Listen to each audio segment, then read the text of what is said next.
पुनः एक बार स्वागत है हमारे नए ब्लॉग में। फिर से हम और मेरी मैम स्कूटी के पीछे बैठी हुई है। भोपाल की चौड़ी सड़कों पर जो बिल्कुल हरियाली है निकल चुके हैं और कहाँ जाना है वीडियो में बने रहिएगा, आपको खुद समझ में आ जाएगा कि मुझे कहाँ घुमाया जाएगा आज। और चलते हैं और फटाफट वहाँ का आनंद लेते हैं।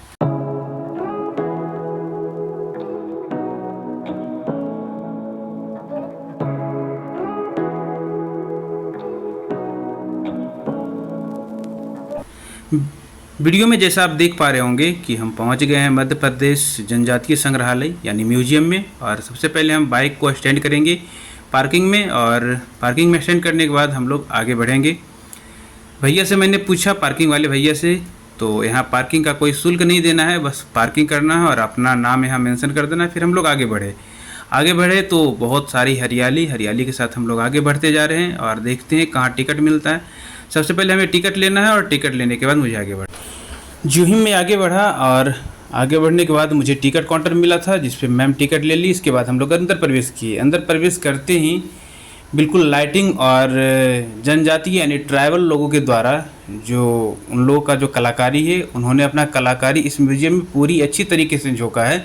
और ये म्यूजियम बिल्कुल ट्राइबल लोगों का ही है, मतलब जनजातीय लोग कैसे रहते हैं, उनका कैसे रहन सहन होता है, वो क्या कलाकारी करते हैं। इसके बाद मुझे एक बालकनी मिला जिसमें हमने और मेरी मैम ने दोनों ने फ़ोटो खिंचवाया। फ़ोटो खिंचवाने के बाद फिर से हम लोग आगे बढ़े जहाँ बहुत सारे मकान दिखाई दिए, जिस मकान के अंदर उन लोगों को रहने की व्यवस्था और कैसे वो लोग अपना जीवन यापन करते हैं, ये सारा कुछ दिखाया गया।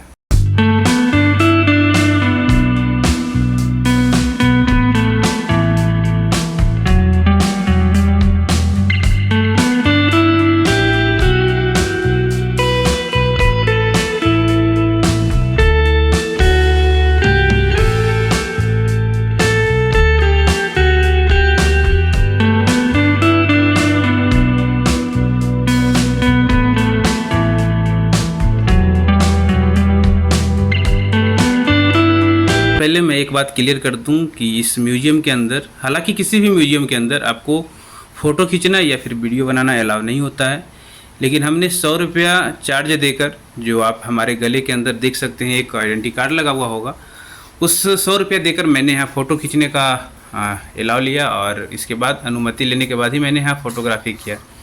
इसके बाद हम लोग आगे बढ़े। आगे बढ़ते ही जितने भी जनजाति के द्वारा बनाया हुआ चूल्हा या फिर वहाँ घर में जितने भी प्रकार के जो मिट्टी के बर्तन बनाए जाते हैं, ये सारा कुछ हमें दिखा। इसके बाद हम आगे बढ़े तो एक मिट्टी का बहुत सारा बर्तन जो दिखाई दिया, ये मुझे खुद समझ में नहीं आया, ये जनजाति लोगों के द्वारा बनाया गया है। और इसके आगे और भी बहुत अन्य चीज़ मिले जो हमें काफ़ी अच्छे हार्टली पसंद आए। और आगे उसी क्रम में हम आगे बढ़ते गए जिसमें महिलाओं को ये बताया गया कि कैसे वो घर में काम करती थी, कैसे चूल्हा बनाती थी, कैसे वो दूध का सामान जो दही बनता था वो बनाती थी। ये सारा कुछ आगे बताते गए और मैंने उसमें देखती चला गया।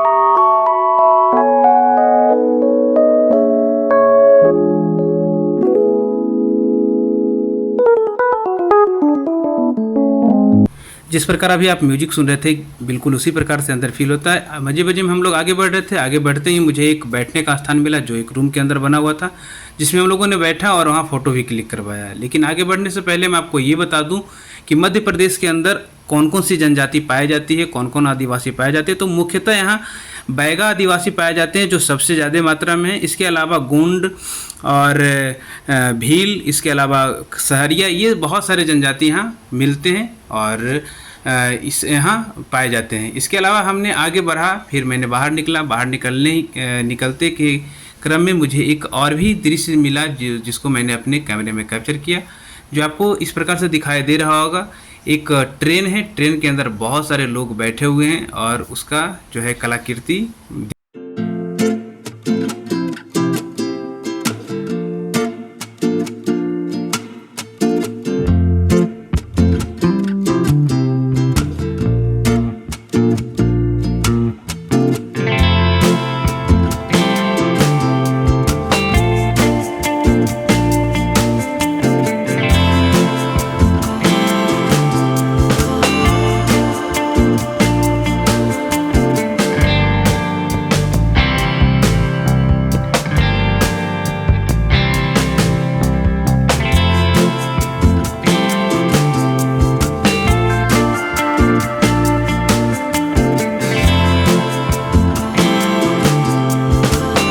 बाद आप देख सकते हैं आगे दोनों दीवार पे बहुत अच्छा चित्रकारी किया हुआ है और ये काफ़ी मुझे पसंद आया। इसके अलावा जो पुराने ज़माने में जितने सामान यूज होते थे वो भी दिखाया गया। इसके बाद हम लोग आगे बढ़े और आगे बढ़ने के बाद मुझे चूल्हा, हमारे ख्याल से जितने प्रकार का चूल्हा मुझे मालूम नहीं होगा उतने प्रकार का चूल्हा यहाँ बनकर तैयार था और ये सारा कुछ जनजाति के द्वारा बनाया गया और ये दर्शाया गया है कि मध्य प्रदेश के अंदर जितने जनजाति हैं उनका भरण पोषण और जो विकास है वो किस प्रकार से हुआ है। इसके बाद हम लोग अगले सेक्शन में चलते हैं और अगले सेक्शन में देखते हैं कि यहाँ क्या है।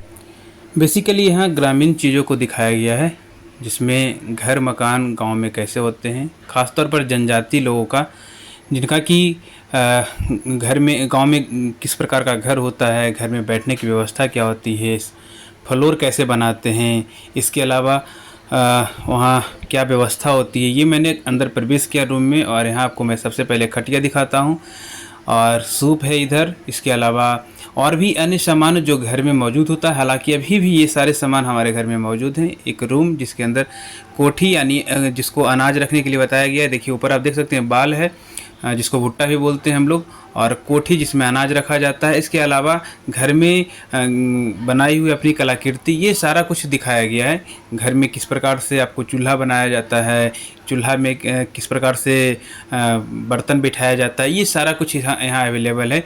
ये कहा जाए तो एक म्यूजियम जो है ये जनजाति लोगों का, ये काफ़ी अच्छा है। जनजाति लोग कैसे रहते हैं, उनका किस प्रकार से रहन सहन होता है, ये सारा कुछ इस म्यूजियम के अंदर। ये देखिए मचिया है और ये मचिया को वो दिखाई भी दिया होगा। ये पीछे बैठने वाला भी मचिया है, मतलब पीछे आप पीठ करके बैठ सकते हैं, जिसको आप लोग अभी कुर्सी हम लोग घर में यूज करते हैं, वो वाला है ये। इसके अलावा और भी अन्य चीज़ जो यहाँ पर आपको काफ़ी अच्छा दिखाई देगा।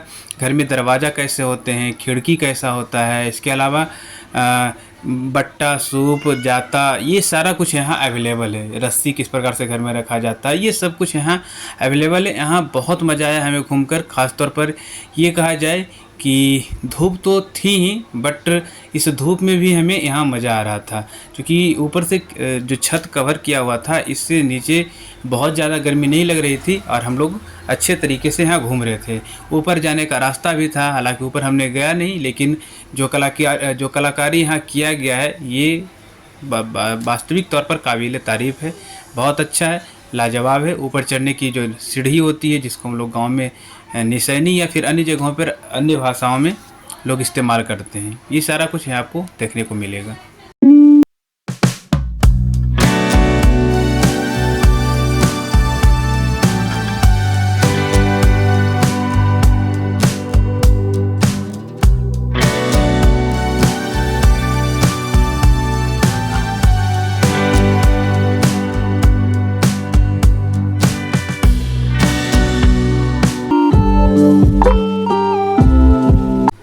ये सब चित्रकारी आपको बेहद पसंद आ रहा होगा।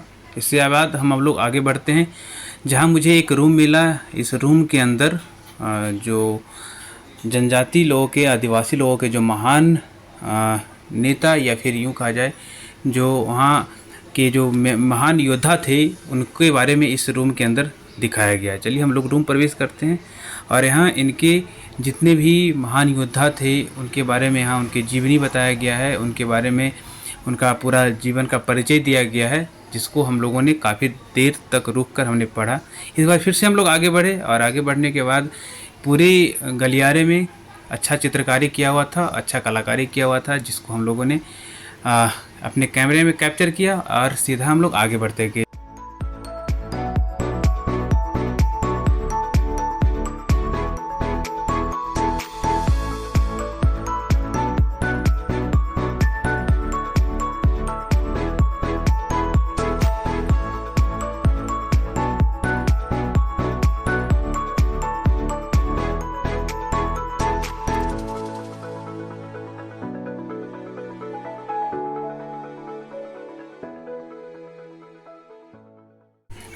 फाइनली हम लोग पूरे म्यूजियम को अच्छे तरीक़ा से घूम लिए और घूमने के बाद अब हम लोग सीधा बाहर की ओर निकलेंगे। लेकिन उससे पहले उम्मीद करें कि आपको ये वीडियो पसंद आएगा। तब तक के लिए बाय।